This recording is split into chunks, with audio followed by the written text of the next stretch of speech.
character, he's obviously going to try to get the original love interest on his side. So he's constantly giving this dude medicine. He's always pointing out things to the dude, even though the dude is not listening to him. But he's trying. He is honestly trying. And honestly, I don't think it's worth it, being the fact that this dude saw the main character in his original lifetime be harassed and try to fight off his harasser and take down his harasser and decide to take the side of the harasser. Like, I don't think it's worth it. I don't think it's worth to try to get this dude on your side. I know it would help you take down the Crown Prince, but honestly, in my opinion, it's not worth it. Melly does get it back in the capital, and how he does this is re-poisoning himself with the poison that killed the great general. Yes, he convinces the main character's father to poison him, so he will be poisoned enough to go back to the capital. And he makes sure that the emperor knows what the poison is, so the emperor can't deny him, because if the Melly dies from this, it would turn the military against the royal family. I guess no one knew beforehand what the great general had, but this time they know, so the Melly can return back to the capital. The person who has to give the Melly his antidote every day was the main character, and the Melly is trying to show the main character it's him. He's being flirtatious, he's being a tease, he is being a layabout, he's showing off his muscles, and I mean, he's breaking things with his bare hand and his chest to show off to the main character and get the main character to realize who he is. And yes, he does try using the code, but the Crown Prince sent men to keep an eye on the Melly because they think the Melly's up to no good, and he's suspicious of why he wanted to come back to the capital so much. So, he sent these men to keep an eye on the Melly, and the Melly is perfectly fine. He's acting the way he needs to act to keep these people off the suspicion of him. Also getting to be as close to possible he can with his wife. And sooner or later, the main character starts putting things together, realizing that the Melly is acting exactly like the Melly, why he is so familiar, and he realizes who the Melly is. And he also had to pretend that he didn't understand the code the Melly said to him, because, the guys were watching them. He even go to his father and be like, hey, Dad, how did the Melly get hold of that code? And the Melly said, well, he's the only one that actually got hold of it. We don't know how he got hold of it. He just said he had to hand it over to the emperor. And the main character goes, oh, that's what you say? And he realizes, yeah, that's his husband. There's a bunch of military people who are displeased over the fact that the Crown Prince sicked a squad on the Melly to watch the Melly's every move. They do not like this. They want this stopped because the Melly has never once proven to be distrustful and suspicious. They want this done for. They want the squad away. They want the Melly to be left alone and given peaceful time while he's trying to cure himself of the poison.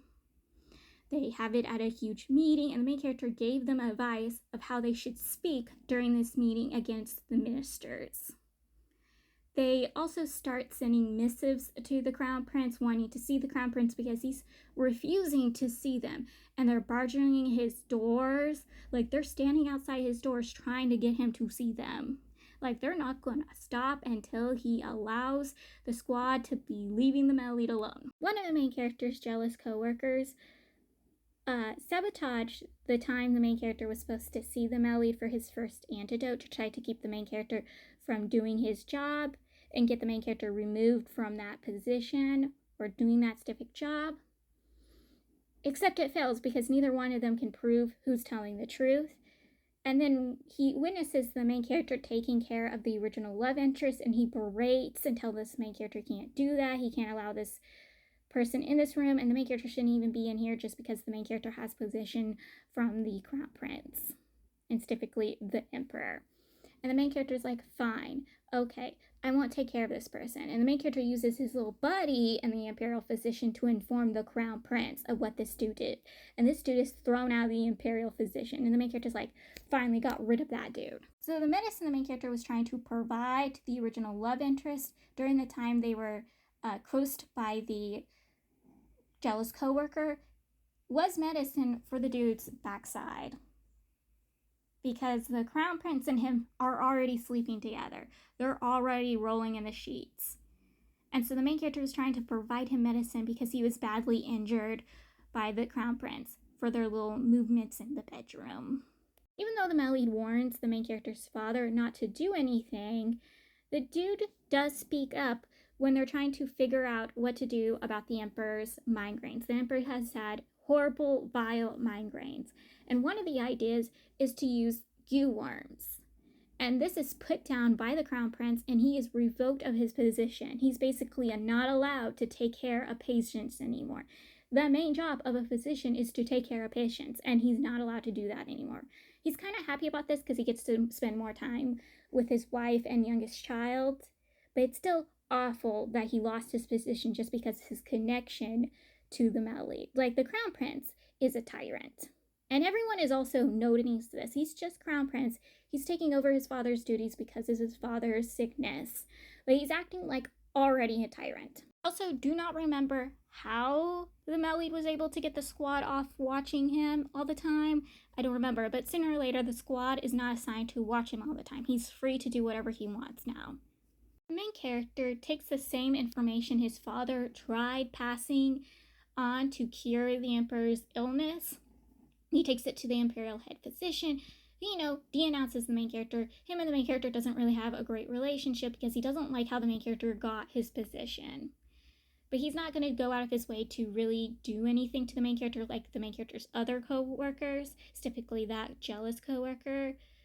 And at first he wasn't willing to do it, but the main character gives him information what he can do with the worms to cure the Emperor. Like, you don't have to typically actually put the worms in the Emperor, because again, these worms had killed the Emperor's children or the Emperor's siblings. I'm not sure which one it was, so the Emperor's very suspicious of these things. He explains, instead of having the worms put in the Emperor, powder the worms into a powder and then turn it into medicine and then hand it over to the Emperor instead of giving the Emperor actual live worms. Which, I don't know what? Like, I was confused about this part, but yes. And so the Imperial head physician does this, gives the Emperor the medicine, and the Emperor is getting better. He is feeling better. And he wanted to praise the head Imperial physician. And this is why the head Imperial physician is better than his co-workers, is because he doesn't take the credit. Even though the main character wished he would have taken the credit, the dude gives the main character his rightful credit. So the Emperor is just as much of a pig as the Crown Prince is. The moment he sets his eyes on the main character and the main character starts taking care of him as his physician, he wants the main character to his side. He wants and desires the main character. He wants to make the main character an Imperial concubine. He does give the main character 5th rank physician, but his desires are wanting to make the main character an Imperial concubine. And the main character can see the looks he's giving him, because the same looks the Crown Prince gives him. And he's very disgusted and very displeased by this. He's very angry by this. And the male lead was correct, because the male lead told him the Emperor was no better than the Crown Prince.